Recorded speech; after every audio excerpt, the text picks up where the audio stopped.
चले जी, ये देखिए जी, हमारे पास एक यूट्रस है, यहाँ पर यूट्रस दिखाई जा रही है। ये आपको राइट साइड पे पॉलीसिस्टिक ओवरी दिखाई जा रही है, इसको मत देखिए, लेकिन लेफ्ट साइड पे इसकी नॉर्मल ओवरी है, क्योंकि ये मैंने स्लाइड्स वहाँ से निकाली हैं जहाँ से मेरा पीसीओएस का लेक्चर बना हुआ था। तो एक्चुअली प्रॉब्लम ये है कि मुझे नहीं लग रहा था कि मैं सिर्फ एनिमेशन से आप लोगों को क्लियर कर पाऊंगी। ये मुझे लगा कि पहले इसके लिए स्लाइड सिस्टम चलाते हैं, फिर हम जाएंगे एनिमेशन की तरफ और बाकी क्लिनिकल स्टडी की तरफ, ठीक है। तो ये होता है बेसिकली हमारी यूट्रस, ये सर्विक्स होती है जो अलाउ करती है, जैसे कि अलाउ या डोंट अलाउ करती है, जैसे कि हमारी स्फिंक्टर्स काम कर रहे होते हैं। ये होता है वजाइना, ठीक है। फिलहाल हमने इसके साइकिल्स को पढ़ना है। यहाँ पर दिखाया गया आपको नॉर्मल ओवरी का फंक्शन, ठीक है। इसको जूम करके देखिएगा, फिर मैं आप लोगों को बताती हूँ।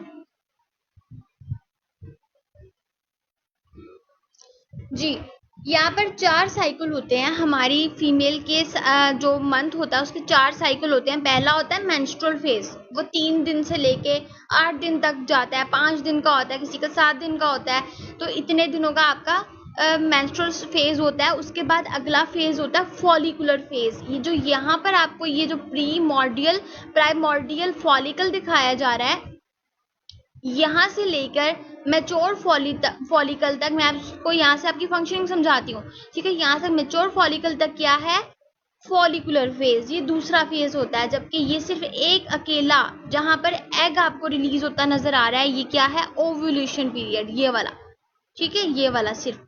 और ये जो यहाँ पर आपको एक रेड और येलो कलर में नजर आ रहा है, ये ल्यूटियल फेज होती है, ल्यूटियल, ठीक है, इसलिए इसको ल्यूटम कहते हैं और ऊपर वाले को फॉलिकल कहते हैं। तो फॉलिकुलर फेज मतलब कि सेकंड फेज में हमारी बॉडी में हमारी ओवरी में क्या हो रहा होता है, बेसिकली वो पढ़ते हैं। यहाँ पर एक छोटा सेल होता है, सिंपल सेल, जैसे कि हमारी बॉडी में डिफरेंट सेल्स होते हैं, यहाँ पर एक सेल आता है, ठीक है। प्राइमोर्डियल फेज होता है। ये कब स्टार्ट होता है, जैसे ही हमारे पीरियड्स एंड होते हैं उससे नेक्स्ट डे से ये स्टार्ट हो जाता है। एक सेल आता है, थोड़ा सा वो बड़ा होता है, प्राइमरी फॉलिकल कहते हैं। उसके इर्द गिर्द मेम्ब्रेन और एक शीट आ जाती है जो उसको प्रोटेक्ट करना स्टार्ट कर देती है, ठीक है। अगर ये बगैर प्रोटेक्शन के होंगे तो ये इनको कोई भी इन पर अटैक हो सकता है, कोई वायरल, कोई बैक्टीरियल, कोई फंगल, कुछ भी हो सकता है, या फिर ये डिस्ट्रॉय हो सकते हैं, या फिर ये खुद ब खुद खराब भी हो सकते हैं, ठीक है।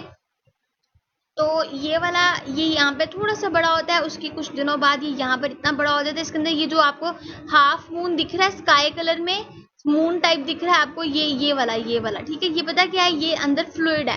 जैसे कि हम प्लांट सेल और एनिमल सेल पढ़ा करते थे, उसके अंदर फ्लूइड होता था, उसको हम साइटोप्लाज्म बोलते थे। वो अपने अंदर मौजूद ऑर्गेनेलिज को फिक्स रखता था अपनी जगह पे।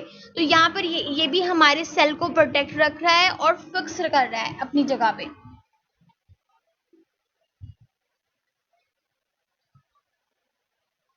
स्क्रीन शो नहीं हो रही है आपको? हो रही है, ठीक है। तो उसके बाद आ जाती है बात,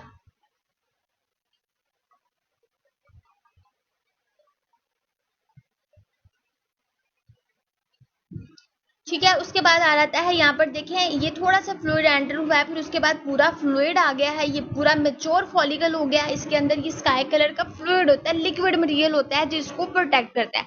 ये होता है 4 स्टेप्स में फॉलिकुलर फेज, ठीक है। ये कितने दिन तक रहता है, आपकी पीरियड, फॉर एग्जाम्पल आपकी पीरियड 5 डेज में कंप्लीट हो गया, ये 7 डेज में कंप्लीट हो गया। 7 डेज के बाद से लेकर 13 डेज तक, 13वें दिन तक आपके साइकिल के ये वाला पीरियड मुकम्मल होता है। आपका एग मैच्योर होता है, आपकी फीमेल में जो एग होता है वो मैच्योर होता है, ठीक है। फिर उसके बाद ये जो ओव्यूलेशन जब मैच्योर हो जाता है, सिस्ट फटती है, इसकी बारी वाली एग यहाँ से रिलीज होकर फैलोपियन ट्यूब में से होता हुआ चला जाता है हमारी यूट्रस में। और ये ना समझे कि सिर्फ एक सेल का प्रोसेस होता है, ये बहुत सारे सेल्स होते हैं, लेकिन यहाँ पर एक का बताया गया आपको, एक का आपको क्लियर करवा रहे हैं। तो ये क्या है, ये ओव्यूलेशन पीरियड है, ये होता है 14वें दिन, ये कुछ घंटों का पीरियड होता है सिर्फ। और यहाँ पर आकर आपकी जो फीमेल होती है, या जो भी फीमेल होती है, वो क्या करती है, उसके पास ड्राइव सेक्स बढ़ जाती है उसकी हार्मोन्स की वजह से। हार्मोन्स का लेवल हम अभी पढ़ेंगे तो आपको समझ आ जाएगी, ठीक है, हार्मोन्स की वजह से। और दूसरी बात ये कि यहाँ पर आप प्रेगनेंसी के चांसेस बहुत ज़्यादा होते हैं, क्योंकि एग रिलीज हो रहे होते हैं बहुत ज़्यादा और बड़े फ्रेश एग होते हैं। तो जैसे स्पर्म उसके साथ अटैच होता है तो फर्टिलाइजेशन हो जाती है, ठीक है। अच्छा जी, ओव्यूलेशन होगी, एग निकल गया, अब जो पीछे वाला मटेरियल रह गया था ये पतझड़ होना शुरू हो जाती है इसकी, ये इसको क्या कहते हैं, कॉर्पस ल्यूट्रम। और जब ये मर जाता है, डेड हो जाता है, ये कॉर्पस एल्बिशन होता है। तो इस कॉर्पस ल्यूट्रम का क्या काम होता है, बेसिकली इसका काम होता है कि ये पहले सेल एग को प्रोटेक्ट कर रहा था, अब ये यहाँ पर क्या करता है, ये आने वाले बैक्टीरियाज और फंगल इन्फेक्शंस, कुछ भी जो चीज़ें आती हैं उनको प्रोटेक्ट करता है, हमारी ओवरी को उनसे प्रोटेक्ट करता है। दूसरी चीज़ यहाँ पर इसकी एग्जांपल ली जाती है कि जैसे कि पतझड़ का मौसम आता है ना, एक टाइम होता है आपकी नए सिरे से पत्ते आ रहे हैं आपके दरख्त पे, ठीक है, इसको बोलते हैं फॉलिकुलर फेज। नए पत्ते आए, वो थोड़े बड़े होने लगे, वो मैच्योर हुए, जब वो मैच्योर होते हैं तो उनकी प्रोडक्ट का मौसम आ रहता है, कोई फ्रूट है, कोई सब्जी है, कोई फूल है, उसके ऊपर वो ये प्रोडक्ट का मौसम है, वो इसको हम एग से तशबीह कर रहे हैं, ठीक है। ये थोड़ा सा पीरियड होता है, ठीक है, ये वाला। फिर उसके बाद पतझड़ शुरू हो जाती है। पतझड़ कैसे होती है, जो पत्ते पीले होते हैं वो झड़ना शुरू होते हैं, और जो फिर वेस्ट मटेरियल होता है ना, पूरा का पूरा वेस्ट मटेरियल, वो हमारा आपकी पीरियड फेज के थ्रू निकलता है, ठीक है। तो ये जो ल्यूट्रल फेज होती है ये कब शुरू होती है, 15-16 डेज से शुरू होती है, और आपके पीरियड के एक दिन पहले तक खत्म हो जाती है, एक दिन पहले तक, ठीक है। तो ये 4 फेजेस थे। यहाँ तक गर्ल्स अगर आप लोगों को समझ नहीं आई, चुप करके नहीं बैठना, मुझे फौरन से बताना है, क्योंकि अगर आपको समझ नहीं आती ना तो इसका मतलब है आप आगे कुछ भी अंडरस्टैंड नहीं कर पाओगे, ये समझना बहुत इंपॉर्टेंट है। ओके इकरा, वेरी गुड। तो यहाँ पर आपको 4 फेजेस लिस्ट करके दिखाई गई हैं। पहला फेज है मेंस्ट्रुअल फेज, ठीक है, यहाँ पर ब्लीडिंग हो रही है। सेकंड फेज है फॉलिकुलर फेज, यहाँ पर एग बन रहे हैं। थर्ड फेज है ओव्यूलेशन फेज, जहां पर एग रिलीज हो गए हैं। वर्दा शाजिया बेटे आप लोगों को समझ आ गई है, शाजिया नहीं मुस्तनीरा आई हुई है, मुस्तनीरा, ठीक है। ये है ओव्यूलेशन फेज जिसमें आपके एग रिलीज हो गए हैं और वो लाइनिंग बना देते हैं। वो यहाँ पर क्या होता है, बेसिकली इस लाइनिंग का मतलब होता है कि ये इंतजार करते हैं, अगर एग आ गया, स्पर्म आ गया तो फर्टिलाइजेशन हो जाएगी, पीरियड बंद हो जाएंगे, और अगर नहीं आता तो ये अपने पूरे टाइम पर आके क्या करते हैं, रिलीज हो जाते हैं, मेंसेस करवा देते हैं। तो ल्यूट्रल फेज में क्या होता है कि ये मैच्योर होता है, ये वाला ये जो लाइनिंग होती है ये पूरी बन चुकी होती है, एग अपनी जगह पर बिल्कुल फिक्स हो चुके होते हैं, और उसके बाद क्या होती है मेंस्ट्रुअल फेज। और इस फेज में आगे ल्यूट्रल फेज में इतनी ज्यादा प्रेगनेंसी के चांसेस नहीं होते, ठीक है, बहुत कम चांसेस होते हैं लेकिन बहुत कम,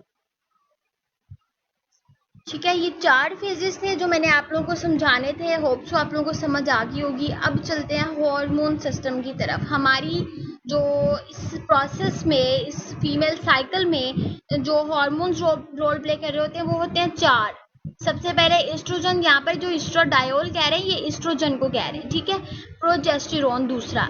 तीसरे नंबर पे आता है ल्यूटेनाइजिंग हार्मोन, LH बोलते हैं। चौथे नंबर पे आता है फॉलिकल